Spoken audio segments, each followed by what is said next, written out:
She didn't even turn when she said it. "Can't tonight." That quick smile again, short, rehearsed, like she practiced in the mirror before leaving. "The girls are doing a coffee thing.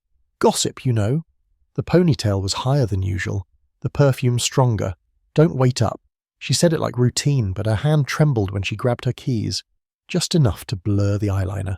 Not fear, nerves, the kind that come from telling half a truth. I said, "Food's hot. 10 minutes. Sit. Eat with me." Oh, she already had the tote on her shoulder. "I promised Jenna I'd help her pick tiles." That word, promised, stretched too long, like she needed it to sound official. "Tiles need you at 8 p.m. now?" I asked. She gave me that fake laugh, light but sharp. "You always got to make it a thing." Her shoes tapped the floor. New ones. Leather pointed toe, not the kind you wear for coffee, the kind you wear when someone's going to be looking too close. "Text me when you're headed home," I said. She rolled her eyes. "Why are you my dad now?" "No, I'm the guy who bought dinner." Door pulled shut with her shoulder. "Don't be dramatic, Aaron." The deadbolt clicked. That sound stayed in the air longer than it should have. House got quiet the way churches do after a sermon, empty, holy, and useless. I sat at the table, 2 plates, 1 untouched. Steam off the food already gone. I took a bite anyway. It tasted like cardboard with an excuse printed on it. It wasn't the first time she'd gone out, but it was the first time she'd gone out dressed like memory instead of habit. Maybe it was nothing. Maybe it was everything. You learn to hear the difference between "I'm busy" and "I'm leaving in stages." The clock hit 9:30. I washed both plates, even hers. Routine helps men like me pretend things still hold shape. I checked my phone twice, no message. Not even a "home safe." The house kept breathing slow and even. The fridge hummed, the clock ticked, the fan turned. All the small machines stayed loyal. I grabbed a beer, sat back, and stared at the doorway like it might talk. She didn't even look back, I thought. That's the part that stung. You can lie with words all day, but the truth always shows up in what you don't bother to see. I told myself, "She's tired, it's nothing." But the air disagreed. Something had shifted, small, invisible, but permanent, like a picture frame slightly crooked after an earthquake. When I finally went to bed, her side stayed neat, untouched. The pillow still smelled like her hair, like coconut and distance. I lay there, eyes open, watching the red clock digits crawl slow across the dark. That's when I knew that violence wasn't rest. It was rehearsal, and I was the only one who didn't know the lines yet. The garage always been my therapy. That smell of oil and dust, metal clinking against metal, that's peace when the house upstairs got too much air and not enough sound. I kept the radio low, some old R&B station fuzzing through static, just enough to keep me company. Tools lined up like soldiers, everything where it's supposed to be. That's how I keep my head straight. You fix what you can reach. The clock said 11:30 when I heard her car pull in. Engine cut, door slam, heels clicking across the driveway. I didn't move, just wiped my hand slow, watching the wrench catch light. She stepped inside, half-shadowed by the doorway, tote hanging off her shoulder like it was tired too. "You still up?" she asked. "Yeah, work early." "You didn't have to wait." "Didn't, I just didn't sleep." She smiled, small and polite, like we were strangers sharing an elevator. Phone face down in her palm. That told me everything before words even showed up. "How was coffee?" I asked. "It was fine. Jenna's losing her mind over that remodel." "Must be serious. Had you out till almost midnight?" She frowned. "You keeping time on me now? I'm just noticing patterns." "Patterns?" She laughed, but it broke halfway through. "Aaron, come on. You got Tuesday coffee, nervous hands, job interview shoes, and no text back. That's a pattern." Her tone sharpened. "It's innocent. Then it should be easy." "Easy?" "Yeah. New rule, horse. If you're out late, you tell me where and with who. Quick note.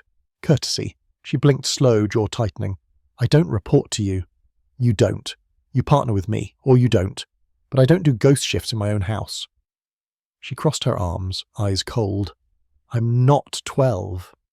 "Then it should be easy," I said again, quiet this time. Silence filled the garage. Only sound left was the steady ticking of a socket wrench cooling on the bench. Her perfume mixed with oil and cold air. Didn't belong here, but somehow it did now, on 2 worlds trying to overlap without touching. She turned first. "You know what?" I'm not doing this. Doing what? This control thing you do. Every time I breathe different, you call it a code. I shrugged. I don't make codes, I just read them. Her sigh came out sharp. You twist everything. I looked at her, not angry, just done pretending I couldn't see. And you hide behind everything. Call it caring when it's convenient. Call it space when it's not. She didn't answer. Just walked off, heels clicking like punctuation. Doors thudded upstairs, water ran, the usual noise of pretending normal. I stayed in the garage, rearranging wrenches that didn't need rearranging. Metal against the metal, a rhythm for people who can't pray but still need to say something. That night I realized quiet can be loud too. You hear every word you didn't say, every truth that's waiting to get ugly. The line between control and care is paper thin.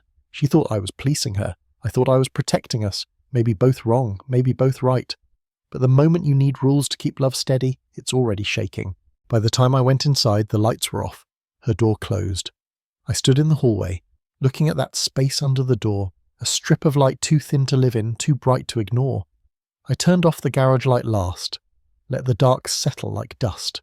The night didn't feel like peace anymore. It felt like waiting. Friday came dressed like peace. Sunlight, barbecue smoke, music leaking out of Mark's backyard speakers. Neighborhood people laughing too loud, kids running with juice boxes, somebody's uncle bragging about ribs. I figured light might clean things. My grandma used to say, sunlight's an antiseptic. You bring love out the shadows, maybe it heal. So I brought us out, me and Tiana. She showed up 10 minutes late, smelling like a commercial, face beat, nails new, looked good, too good for paper plates and folding chairs. Phone already in her hand before we even said hi. I nodded at Mark across the yard, flipped a burger, and tried to act like my stomach wasn't keeping score. Glad y'all made it, Rachel said, waving her spatula like a wand. Wouldn't miss it, Tiana smiled. That PR smile. Tight and empty. The grill hissed. The speaker jumped tracks. People laughed around us. She scrolled, typed, scrolled again, her thumbs moving like she texting rhythm instead of words. Work? I asked low. She didn't look up. Just checking on Jenna. Course you are. When Jenna arrived, it wasn't quiet. She came in loud, pilot jacket, red lips, big laugh. She hugged Tiana like a rescue, spun her around, didn't even glance my direction. That was the tell. When somebody avoids looking at you, that's when they've already looked too hard somewhere else. Hey, stranger, Rachel whispered to me, nudging. She okay? She fine? You sure? Men like me always sure, till we not. I flipped another burger, watching Tiana and Jenna whisper laugh in the corner, sharing some private comedy that had me as the punchline. Every smile they threw was rehearsed. Every glance. A scene in a movie I didn't audition for. Later, near the cooler, she came over, hand on a can, eyes already rolling. You been quiet, she said. Quiet's polite in public. You mad? Nope. I'm observant. I opened my drink slow, let the fizz fill the silence. We good? We're fine. That wasn't the question.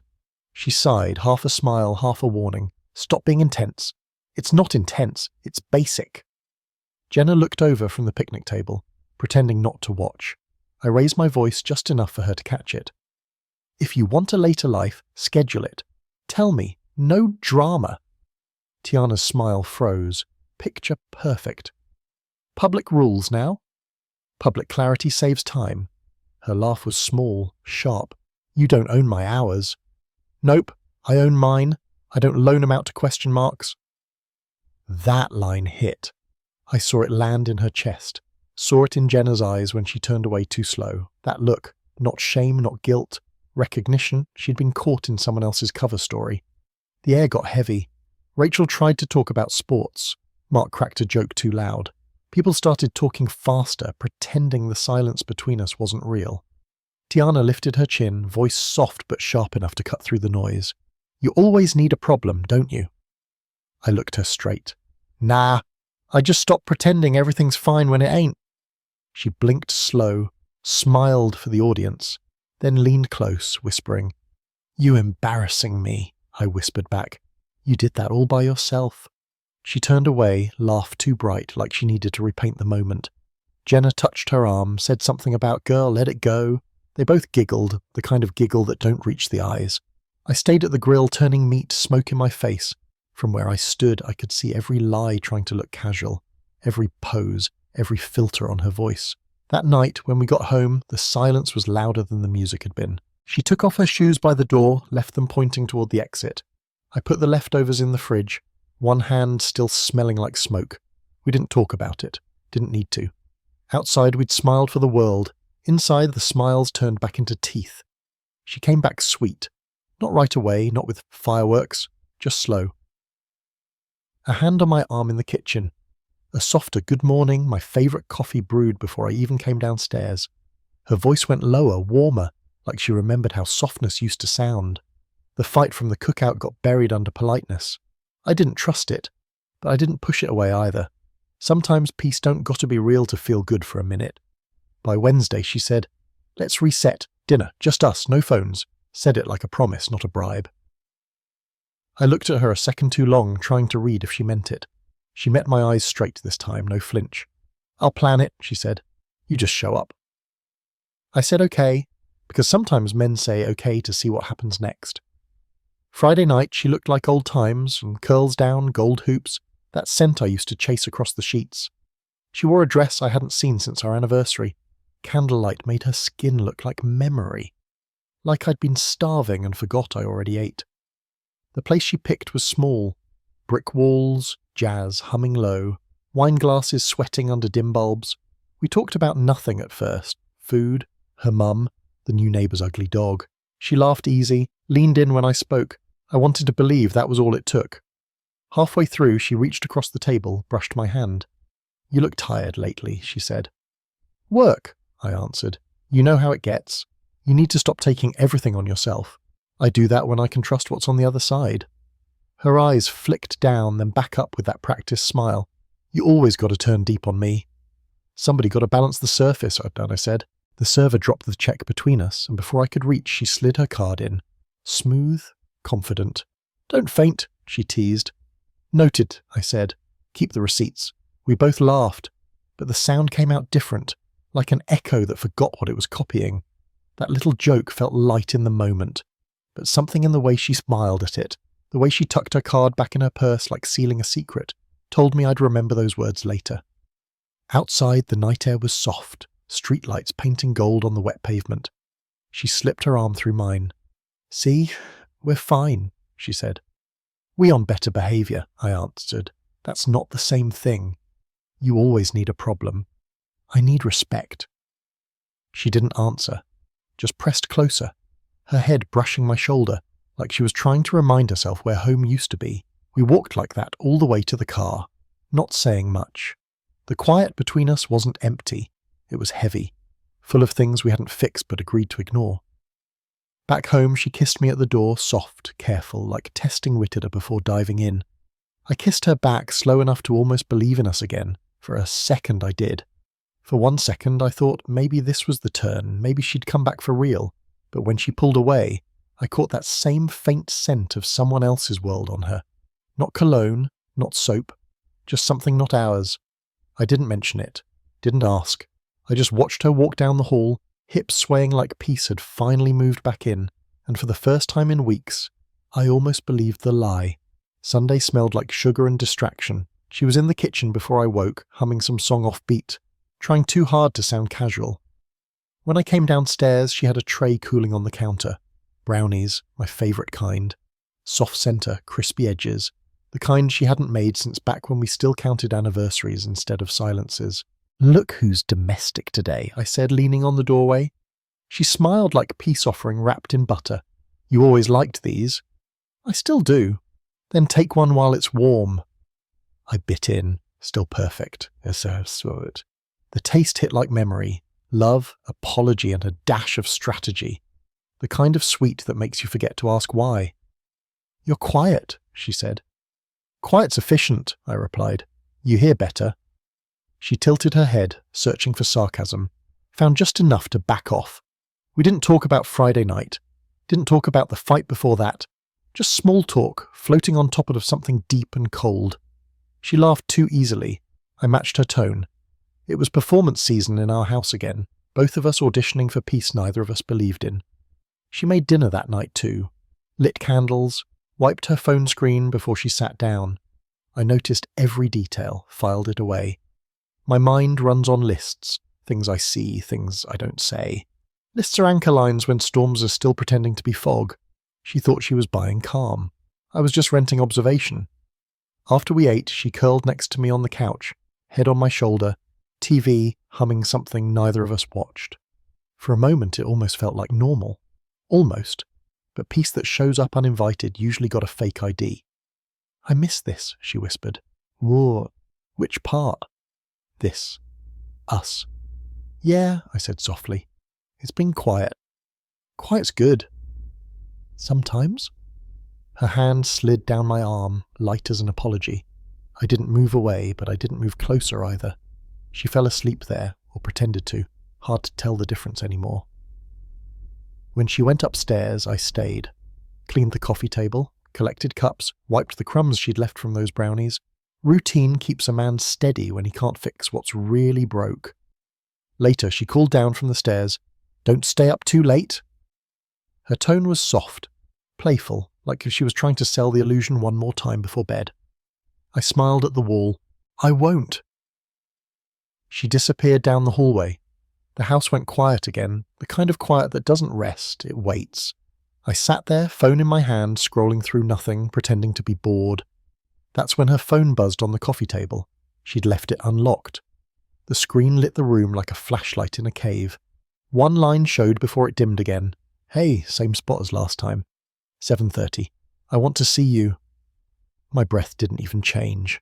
I didn't grab it, didn't scroll, just watched the light fade out, leaving that sentence burned behind my eyes.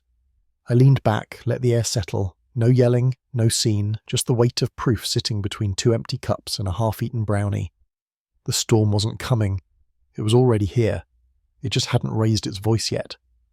She came downstairs the next morning like she'd slept easy, humming again, hair wrapped in that old scarf I used to call Sunday mood.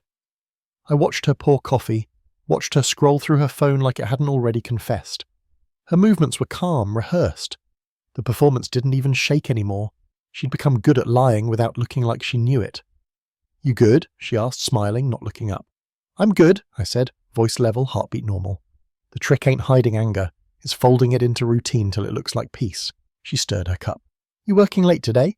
"Maybe." "Don't forget the grocery run. We out of almond milk." "Noted."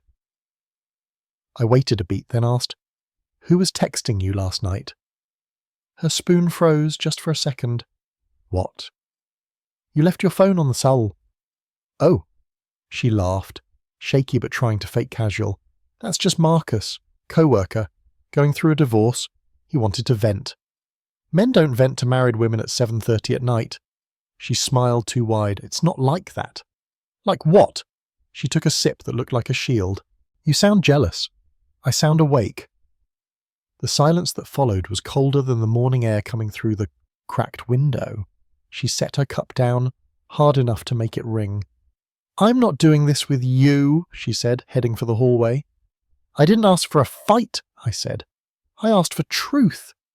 "Then stop twisting every little thing." "I'm not twisting, I'm measuring."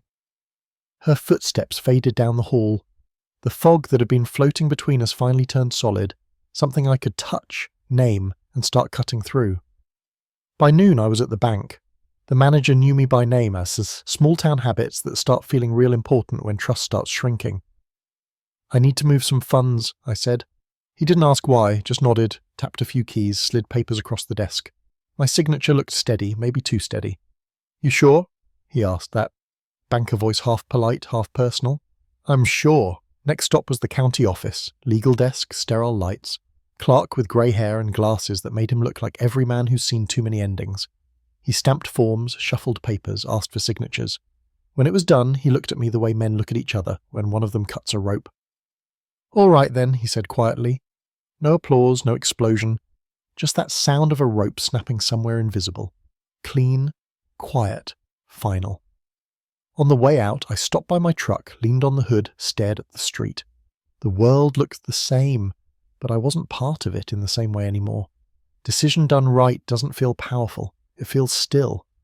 By late afternoon, I'd met with a lawyer Pete recommended, Babgaul. Simple stuff. Separation of accounts, title confirmations, emergency contacts. No drama, no speeches, just paperwork that knew what love used to. When I drove home, the sky was grey and too calm, like weather pretending it hadn't made up its mind.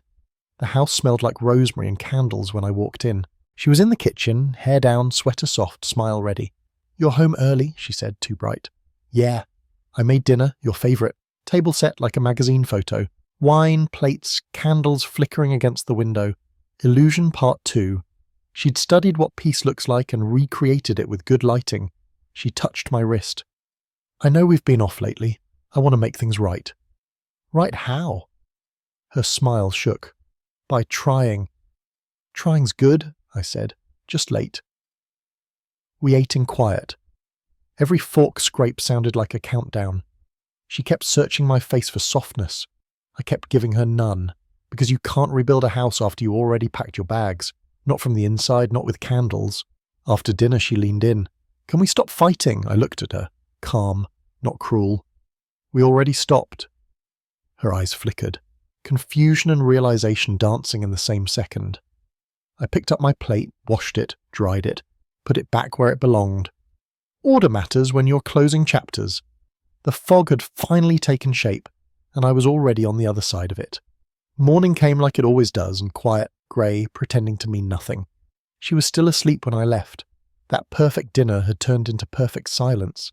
No fights, no tears, no closure. Just clean plates and a candle that burned itself out while we pretended to fix something already gone. I drove slow, windows cracked, radio off. My thoughts didn't need background music. The sky looked washed out, same shade as paperwork. That felt right. First stop, the bank. Same teller I'd seen 100 times. Same faint smell of printer ink and coffee that's been sitting too long. She smiled like always. "Morning, Mr. Hayes. Mr. Hayes." "Morning," I said. "Need to move some funds around." No hesitation this time. I signed the papers, initials neat, lines straight. Numbers switched from ours to mine without a single sound. The pen felt heavier than it should have, but my hand didn't shake. From there, I drove to the insurance office. New policy, new beneficiary. The woman behind the desk had bright nails and tired eyes. She asked, "You making adjustments?" "Something like that." She nodded like she understood. Maybe she did. People who deal in risk always know when the risk has already happened. Then the notary. A grey building that looked like it had forgotten what laughter was. Fluorescent lights, stamps, seals. Papers lined up like soldiers waiting for command. The clerk checked every page twice, then slid the final one to me. "Sign here and here, date at the bottom." I did. He pressed the stamp down, that hollow thunk that sounds like judgment. Then he looked up at me, steady. "You sure?" I met his eyes. "Yeah, I'm sure." He nodded slow. "All right then. No sermon, no pity. Just that shared look between men who both know what cutting a rope feels like." I gathered the stack, slid it into a manila folder. Smooth edges, no tears, no creases. That's how you keep dignity. Flat, folded, documented. It wasn't hiding. It was protecting what I built. By noon I'd crossed off the list. Bank, insurance, notary. Every step calm, quiet, mechanical. I stopped for gas. Watched numbers climb on the pump.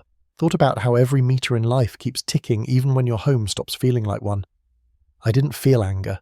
Not pity. Just that still kind of focus people mistake for peace. Anger's loud. Ending something right is silent. When I pulled into the driveway, she was on the porch. Hair tied up, phone to her ear, laughing too high for the time of day. That light, bubbly tone you use when you want the world to think everything's normal. "Hey, you're back early," she said, waving without muting the call. "Yeah," I said, walking past. She went right back to her story, laughter spilling across the porch rail. I caught pieces. "Girl, you should have seen his figures." Then more giggles. It didn't matter what the joke was. I wasn't in it. Inside, the air felt different. Cleaner, maybe. I took off my jacket, laid the folder on the desk in my small office. The paper made a soft sound. That was the line being drawn, quiet and real. Bills, accounts, property. My name where it belonged. Her name where it didn't. Nothing cruel, nothing stolen. Just order. Cold order. I closed the folder and sat there a while staring at it, not thinking, just existing in the gap between before and after. The sound of her voice still drifted through the open window, high, bright, wrong for the weather. That folder was the new foundation, not for rebuilding us, but for standing alone again. Upstairs, the clock ticked. On the porch, she laughed. And in that moment, I realized something simple. I didn't need to catch her lying anymore. I'd already left. I just hadn't packed yet. Evening smelled like effort. The kind of smell you get when somebody trying to fix something with perfume and seasoning, instead of truth. Garlic, candles, jazz at the wrong volume, all performing warmth.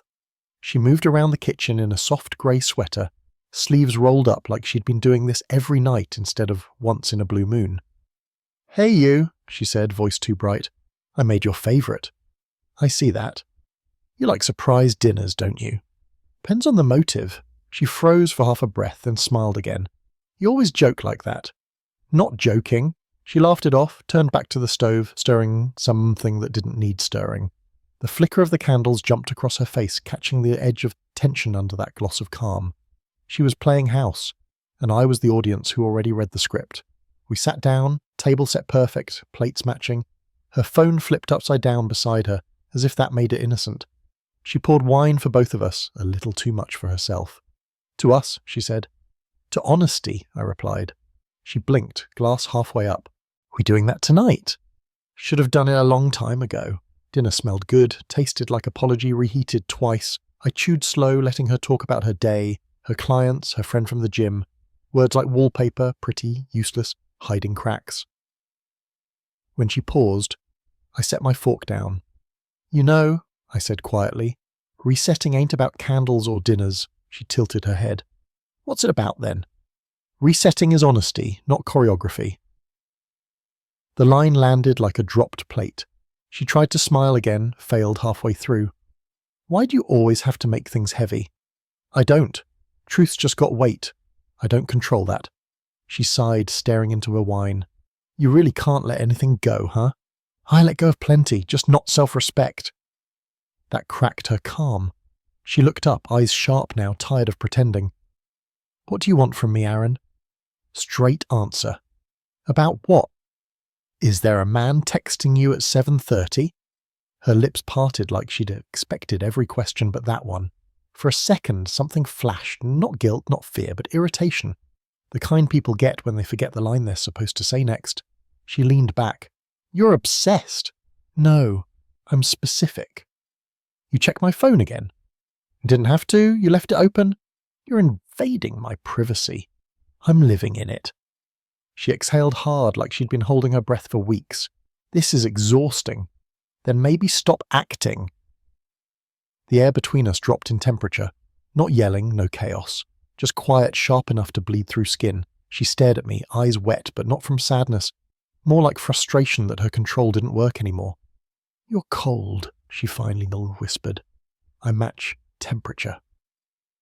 We finished the meal in silence, fork scraping porcelain. The music still played in the background, some saxophone trying to make love to an empty room. When she stood, she brushed past me, the faint smell of her perfume trailing behind like a ghost that didn't know it died. I sat there a while looking at the plates, the empty glasses, the soft glow that used to mean comfort. Nothing moved but the candle flame bending with every draught. I didn't leave that night, didn't slam doors or pack bags. But somewhere between that table and the hallway, something inside me shut off for good. And from that moment on, her warmth couldn't reach me, because I'd turned into her mirror. Wednesday night came heavy but clear. Pete hit me up after work. "Game at O'Malley's, man, you in?" I stared at the message for a minute, then typed back. "Yeah." Simple. No excuses. No need to clear it with anyone. That was the point. The bar was alive, wings sizzling, neon lights bleeding blue and gold across sweaty glasses, laughter echoing off brick. I hadn't heard that sound, my own laughter, in weeks. Pete and Mike argued about stats, somebody spilled a drink, the world kept spinning like nothing was broken. I sat there, surrounded by noise that didn't want anything from me. Phone face up on the table, screen clean. No secret texts, no half-truths pretending to be check-ins, just peace disguised as chaos. Pete clapped my shoulder. "You good, bro?" "Yeah," I said. "Better than I been." He nodded, smiling into his beer. "That's what wings and bad defense will do for a man." We watched the game, cursed at missed shots, ate too much. It wasn't escape, it was reconnection. A reminder that silence doesn't always mean loneliness. Sometimes it's recovery. By the time I left, the night air was thick and cool. I rolled the windows down, let the wind slap sense into me. The streetlights blurred past, yellow streaks like closure. When I turned into the driveway, the porch light was off. Her car spot was empty. Not surprising, not shocking, just information. I sat there a second, engine idling low, letting the stillness tell the truth. Inside, the house smelled faintly of dinner long gone cold. Candles melted into wax puddles. Shoes by the door. Everything waiting but her. I took out my phone, checked the time. 11:58. No message, no missed call, nothing. I hear her number anyway. It rang once, twice, then decline. That tiny click, that's the sound of clarity. I tried again. Another decline. The kind of decline that says, I'm busy with something better than you. Didn't hurt. Didn't even sting. It just landed. Fact. Clean as paperwork. At 12:03, the screen lit up. I'll call when I'm free. I type back, slow and steady. Don't need the call, stay with him. Then I blocked the number. No anger, no speech, just maintenance. I stood up, walked to the hallway closet, pulled down 2 suitcases. Packed neat, precise. Clothes folded right, shoes paired, nothing thrown. The way you clean a space before new tenants move in. Not punishment, procedure. I filled both bags, zipped them smooth, and placed them by the front door. 2 quiet exclamation points at the end of a long sentence. Then I walked to the office, grabbed the folder, those documents with her name already separated from mine, set it on top of the luggage like a signature on truth. The house was still, the kind of still that isn't peace but preparation. Last thing I did was walk to the door keypad, delete the old code, type a new one. My code, my timing. The beep that confirmed it sounded almost like a heartbeat resetting itself. Then I stood there in the dim light, listening to nothing. No footsteps, no phone, no performance, just the sound of ownership, quiet, final, deserved. By the time the clock hit 12:30, the house and I matched again, both locked, both empty, both mine. It was close to 1 when the noise started, footsteps on the porch, heels biting wood, keys rattling like metal teeth. I stayed sitting on the couch, lights off, just the lamp by the window glowing low. Sound came again, sharp, desperate. Then her voice. Aaron, open the door! Another rattle, then harder. Aaron, it's freezing out here, stop playing! The metal scraped once, twice, then went silent. I heard the realization happen. Oh no. That split-second breath when confusion turns into panic. The key didn't know the door anymore. Knocking, then pounding. What is this? Aaron! I stood and walked to slow, opened the deadbolt. The door swung in. She stumbled forward half a step, hair wild, coat slipping off one shoulder. Her eyes went straight to the bags by the door, then to the folder sitting on top. The air between us was a knife you could breathe through. Are you serious? She said, voice cracking. What is this? What it looks like? You can't lock me out of my own house. You are out, I said. I locked my house. You're insane. You can't just decide that. I can protect what I built. She froze, trying to switch tactics mid-scene. You're paranoid. There's nothing going on. You went through my stuff, my phone. You're controlling. I'm not controlling, I said. I'm concluding. She flinched. You think this makes you a man? Throwing me out? No, finishing does. Her hand shook now. You've been cold for weeks, Aaron. You barely talk. You set rules like I'm a child. I set boundaries. You broke them. I didn't do anything. You did enough. The words weren't loud. They didn't need to be. She looked around, desperate for something to land on. You're blowing this up over a few texts. You didn't even ask me. I did. You lied. I was helping a friend. At midnight? Dressed like you were meeting a client in the dark? She opened her mouth, closed it, tried again. You're unbelievable. I used to be. Her eyes darted back to the folder. She picked it up, flipped it open, saw the stamps, the signatures. The paper spoke cleaner than I ever could. You filed this morning, she whispered. Yes. Her knees wavered a little. You didn't even talk to me first. I tried for weeks. You just changed subjects. This is divorce. This is clarity. She covered her face with one hand, tears cutting through her makeup. You're throwing away a marriage over a misunderstanding. No, I said quietly. I'm ending a performance over a pattern. She lowered her hand, eyes red. You'll regret this. I already regretted not doing it sooner. Please, she said, voice cracking into soft begging. Let's fix it. We can go to therapy. We can talk to someone, please. No counsellors, I said. There's nothing to mediate. Her jaw trembled. So that's it after everything? You submitted your application to another life. I'm approving it. For a long second, she didn't move. Just breathing fast, staring through me. Then she grabbed the first suitcase, dragged it toward the porch. The zipper scraped against the floor like static. She stopped at the doorway. You're cruel. I'm clear. Her voice dropped to a whisper. I didn't sleep with him. I didn't ask. She swallowed hard, nodded once, tears shining like glass. You'll miss me. I'll miss who I thought you were. She pulled the door open. The night swallowed her whole. Heels on concrete, suitcase wheels on wood. Then nothing. I closed the door behind her, locked it. The new code blinked once, steady green. The chain slid home like punctuation. The house exhaled, and for the first time in months, I did too. People like to lie about endings. They say it's peaceful, that once you close a door, quiet moves in and hugs you. But that's not how it goes. After she left, it wasn't silence. It was echo. Every wall in that house learned her name and kept repeating it back at me in the small hours. Reality is louder. She called from numbers I didn't recognize. Random area codes, unknown names. First came the apologies, long, wet, full of, I was confused and you're overreacting. Then the threats. You'll regret this. I'll ruin you. Then pity. I can't eat, I can't sleep. How can you be so heartless? I didn't pick up. I let voicemail collect the ghosts.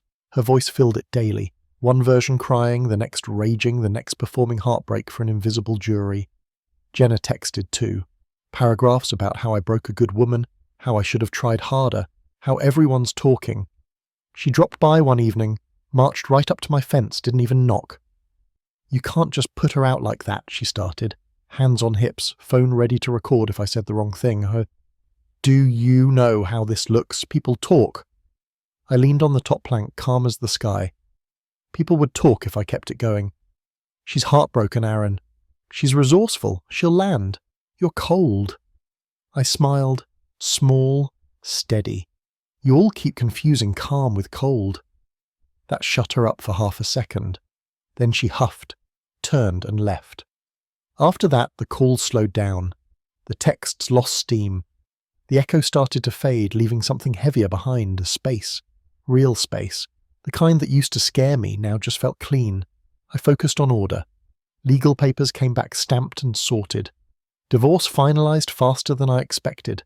Signatures crisp, nothing left open. The lawyer said, "That's it," like announcing a weather report. I signed the last page and walked out into daylight that didn't feel borrowed anymore. No revenge, no victory lap, just paperwork that meant my life had borders again. At the gym, Pete asked, "How are you holding up?" "Functional," I said. "That's enough," he nodded. "Sometimes that's the start." I went back to working longer hours, fixing engines, building shelves that didn't need to be built. I wasn't chasing distraction. I was maintaining motion. That's what healing looks like when you don't romanticize it. Nights were different now. The house smaller, but honest. Kitchen stayed spotless. One plate, one mug, one chair at the table. Nothing extra, nothing pretending. I brewed coffee in the morning, poured half, drank slow. The cup didn't taste like loneliness. It tasted like freedom measured in quiet. One afternoon, my neighbour, Mrs. Patel, caught me by the mailbox. Little woman, always smelled like jasmine and old stories. She looked up at me, eyes kind. "Big changes," she said softly. "Necessary ones," I answered. She nodded. "Peace will come. Not first, but it will." She was right about the order. Peace didn't arrive like sunlight. It crept in like the hum of the refrigerator, steady, unnoticed, until you realized it had always been there underneath the noise. And for the first time in years, I let the house stay quiet without calling it empty.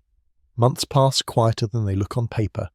No explosions, no sudden dawn, peace, just small habits rearranging themselves. I get up early again, make my own breakfast, nothing fancy, just eggs, coffee, quiet. The gym feels different now, not a distraction, more like proof that my body can still keep rhythm even if life lost its beat for a while. Work steady, my shop stays full, engines half open, metal singing under drills. That sound became my prayer. You lose one kind of noise, you find another. Evenings stretch long. Sometimes I drive out past the river, park where the road ends, just sit. Watch water move the way it wants. No permission, no plan, just flow. That's how I started to live too. Not waiting, not chasing, just moving forward without checking if somebody's watching. One night, Pete dragged me to a trivia game at the bowling alley. I went because I'd run out of excuses. That's where I met Claire. She sat across from me, hoodie, messy bun eyes like she'd seen storms and stopped trying to name them. She wasn't trying to impress anybody. When I got an answer wrong, she laughed, called me out, but not cruelly, like she was giving me a reason to smile that didn't feel borrowed. She wasn't a fix, she was oxygen. We had coffee a week later. She didn't ask about my past, didn't offer advice wrapped in pity. She just talked about work, about her dog, about the way mornings feel different after you stop expecting anyone to ruin them. I didn't feel a spark. I felt breathing. That was enough. The ex still makes appearances. Like a bad radio frequency you can't fully tune out. She calls sometimes, leaves voicemails with half tears, half threats. Sometimes I hear from people who still orbit her. She says you're cold. She says you are impossible. I just nod. When she tried to corner me outside the grocery store once, starting with, "We never finished our talk," I said, "We finished. You just didn't like the score." She said I owed her closure. I told her the truth. I owe you the truth. You got it. Then I walked away. The papers are filed, the accounts clean, the echoes quiet. The kitchen stays organised, one mug, one chair, one steady heartbeat. That's not sadness. That's accuracy. Some Saturdays, Claire stops by the shop, brings takeout, sits on the workbench while I finish tightening bolts. She doesn't fill silence with words. That's how I know she understands it. Last week, I cleaned out my toolbox, grease on my hands, the kind that never really leaves no matter how hard you scrub. I found an old index card, blank, grabbed a pen, wrote something down that's been circling my head for months, taped it right on the inside of the top drawer where I'd see it every day. Respect is the first bill due. When it's not paid, you cut the service. I stared at it for a long minute, then smiled. Not bitter. Just sure. That's not cruelty. That's maintenance. And life runs better when you service what's yours and stop subsidising what isn't. The drill buzzed once, steady and clean. Then the shop fell quiet again, and the kind of quiet that doesn't echo anymore. Just breathes.